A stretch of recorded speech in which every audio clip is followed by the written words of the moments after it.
Salam dostlar. Bugünkü mövzumuz Avropanın ən böyük ikinci ekonomisi olan Fransa barədə olacaq. Fransa nə əlaqə deyə soruşan olarsa, Azərbaycandan baxan dostlarımız üçün yəqin ki, heç bir faydalı məlumat yoxdur bu videoda və elə bir plan yoxdursa ki, Avropaya gəlsin. Bu videoya baxıb vaxtınızı itirməyə dəyməz. Amma ki, kimlərsə Avropada yaşayırsa, Avropanın hansı ölkəsində yaşamağından asılı olmayaraq və yaxud da Avropaya köçmək istəyən dostlar üçün maraqlı olar deyə düşünürəm. Bu yaxınlarda Fransanın kredit reytingini, kredit skorunu 2A-dan A plusa endirdilər. Bu böyük bir, belə deyək, dəyişiklik deyil. Amma ki, böyük bir dəyişikliyin başlanğıcı ola bilər bəlkə də.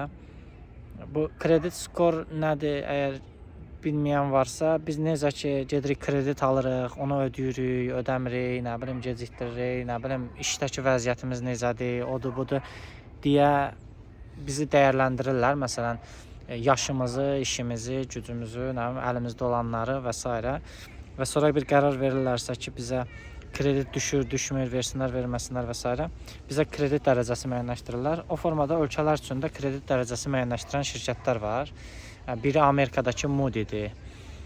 Belə bir neçə şirkət var ki, ölkələrin kredit dərəcəsini müəyyənləşdirirlər.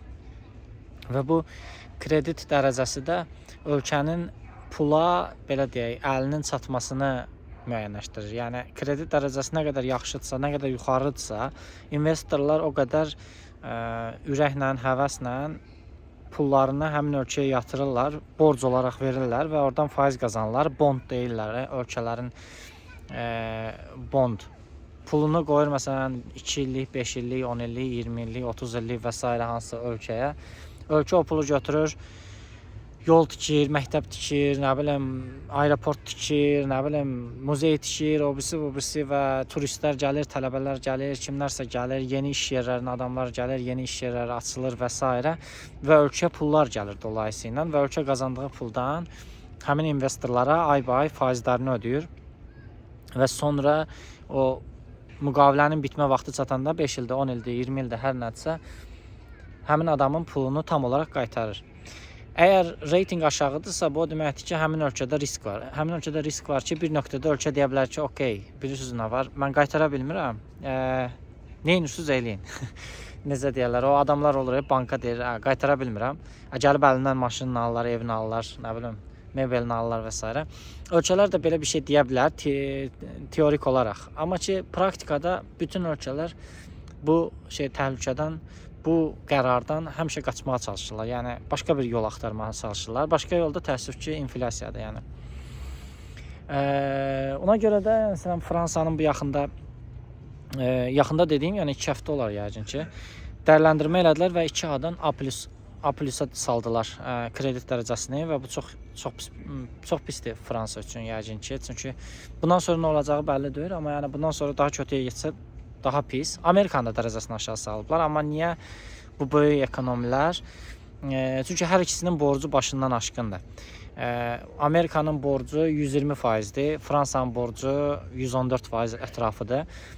Hər ikisi yəni qazandığından daha çox xərcləyirlər. Yəni ki 100 qazanırlarsa 114 vermək zorundadılar. Belə də sona qədər getmək olmur da. Yəni aydındır da. Yəni biz də məsələn 1000 manat maaş alırıq, nə bilim 1140 manat kredit verməliyik, ona borcumuz varsa biz kimdənsə alırıq, kiməsə veririk, kimdənsə alırıq, kiməsə veririk, bir nöqtədə partlayır da. Ölkələrin üstünlüyü odur ki, onlar pulu çap eləyə bilirlər istədiyi qədər. Amerika dünyanın ən böyük ekonomisidir və öz valyutasıdır, dollardadır. Amerikanın 120%, o da qorxuncdur. Amma ki Fransa ilə müqayisədə daha yaxşı vəziyyətdədir. Bu videonu niyə çəkirəm əslində? Mən istəyirəm ki, yəni kimlərsə bilmirsə, sadəcə bilsin. Nətər ingiliscə deyirlər, heads up. Yəni başımızı aşağı salıb getməkdə. Yəni başa düşək ki, Fransa əvvəlki Fransa deyil. Yəni borcu yığıb bu xırtdəkdən yuxarı indi borcun içində boğulur. Necə olacağını heç kim bilmir. 2008 ətrafı idi, səhv eləmirəmsə, məsələn Yunanistanda da eyni vəziyyət var idi. Yunanistanın borcu başından aşırdı və onu Avropa Birliyi qurtarmaq zorunda qaldı. evro olduğuna görə, Eurozon olduğuna görə Yunanistanı o vaxtı qurtardılar o krizdən. Amma Yunanistan Fransa deyil də. Yəni Yunanistan Fransa ilə müqayisədə qat-qat kiçik ölkədir və Yunanistanı qurtarmaq Avropanı o qədər də geri atmadı. Amma Fransanı sabah qurtarıram desələr, Fransanı qurtarmaq lazımdır desələr, hansı ki qurtarmalıdırlar bir nöqtədə, bu Avropa Birliyinin tam olaraq sirkələyəcək hamısını. Çünki ikinci ən böyük ekonomidir. Yəni bu ölkəyə bir şey olursa, o balacalar daha çox sirkələnir. Polşada qalanlar üçün maraqlıdırsa, Polşanın öz valyutası var, Çexiyanın öz valyutası var. Bu ölkələri bəlkə də çox sirkələməyəcək. Təbii ki, bunlarda da hiss olunacaq. Mümkün deyil ki, hiss olunmasın. Bunlar balacadırlar. Amma ki, başqa evro ilə işləyən, deyək ki, Latviyada, Litvada hiss olunan kimi Polşada hiss oluna bilməz o. Bu nə nəticə verəcəksə də, bu yaxın 1 ildə, 2 ildə, 5 ildə. Ona görə yəni bu şeyləri bilməkdə fayda var ki, Fransanın borcu həddindən çoxdur və artıq reytinqini də aşağı saldılar və bundan sonra da böyük ehtimal ki, belə davam eləsə reytinqini sala-sala gedəcəklər. Fransa bilənlər bilir ki, məsələn, çoxlu maşın da eksport eləyirlər, amma ən çox Fransa luxury və ultra luxury brendləri ilə tanınıb da. Yəni bu bildiyimiz ən güclü brendlərdən Hermesdir, nə bilim Louis Vuitton'dur. Belə güclü brendlər Fransadadır və Fransaya pul gətirirlər. Və Fransanın stok marketinə investisiya edənləriniz varsa, bilirsiniz ki, yəqin ki, bu güclü brendlər hələ də all time high eləyə bilmirlər. Yəni olduqları yerdə sayırlar, biraz yuxarı, biraz aşağı, amma sıçraya bilmirlər yuxarı. Amma son Fransa indeksi, yəni bütün Fransa ekonomisinin, şirkətlərin toplusu demək olar ki, all time high eləmək üçün çox çabalayır. Bu da nəyi göstərir? Bu da onu göstərir ki, yəni investorlar artıq düşünürlər ki, Fransanın da bir növbəti addımı inflyasiyadır. İnflyasiyadan qaçmağın yolu odur ki, əlində kağız olmasın da. Yəni nə bilim, qızılın olsun, gümüşün olsun, nə bilim, evin olsun, maşının olsun, nə bilim, stokun olsun. Düzdür, stoklar da yəni orada bir panika düşəndə stokları da güclü satırlar. Yəni stoklar da oturulacaq tam da bir yer deyil. Amma yəni 1-0-dan daha böyükdür də, məsələ odur. Bəlkə də ona görə, amma hələ ki belə deyək də dirənir ki, Fransa stok marketi all time high eləsin, amma böyük ehtimalda ki qıracaq və davam eləyəcək. Necə ki Amerika all time high eləyir, amma borc başından aşkındır. Milyon dənə problem var ətrafında. Amma ki stok market aşağı düşmür də. Çünki yəni investorlar kağızda oturmaq istəmir. Düzdür, o panika gələndə yəqin ki hamı çıxışa doğru qaçacaq, orada bir panika olacaq. Amma ki yenə deyirəm də, yəni kağızdan daha yaxşıdır. Nə əlimizdə olan nəsə varsa o kağızdan daha yaxşıdır. Deyib Fransada olan investorlar mənə gəlir ki, stoklara giriblər. Baxaq nə olacaq, necə olacaq. Amma ki kimlərsə bu Avropada yaşayırsa, kimlərsə Avropaya gəlmək istəyirsə, bu şeyləri göz önündə bulundurmaqda fayda var. Müqayisə üçün deyim ki, Polşanın borcu 50% ətrafıdır. Almaniyanın da borcu 50% ətrafıdır. Yəni bu ölkələrin vəziyyəti Fransadan deyək ki 2 dəfə daha yaxşıdır. Amma Fransa bütün bu Avropanı özü ilə aşağıya doğru darta bilər. Belə bir riskimiz var. Bu vertolyotlar burada fırlanırlar. Bilmirəm nədir. İnşallah ki xeyri əlamətdir.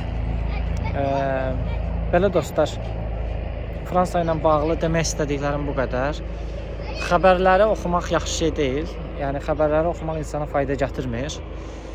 Amma belə deyək də, vacib xəbərlərdən xəbəri olmaq növbəti atacağımız addımlarda bizə faydalı olur deyə düşünürəm. Yəni ətrafımızda mən danışıram məsələn bəzi insanlarla, görürəm ki, yəni mən özüm də yəni vaxtında maraqlanmamışam. Ətrafda nə baş verdiyini bilməyəndə düzdür, adam xoşbəxt olur. O deyir, cahillik xoşbəxtlikdir. Bəlkə də cahil olub, bəlkə də xəbəri olmayıb yaşamaq daha yaxşıdır, bəlkə də daha düzgündür. Bu da bir seçimdir. Amma məncə yəni belə deyək də, gec olmadan bir balaca planın olmaq, A, B, C planlarımız olmağı daha yaxşıdır nəinki xəbərimiz olmayıb xoşbəxt olmaq. Bu mənim seçimimdir, bu mənim fikrimdir.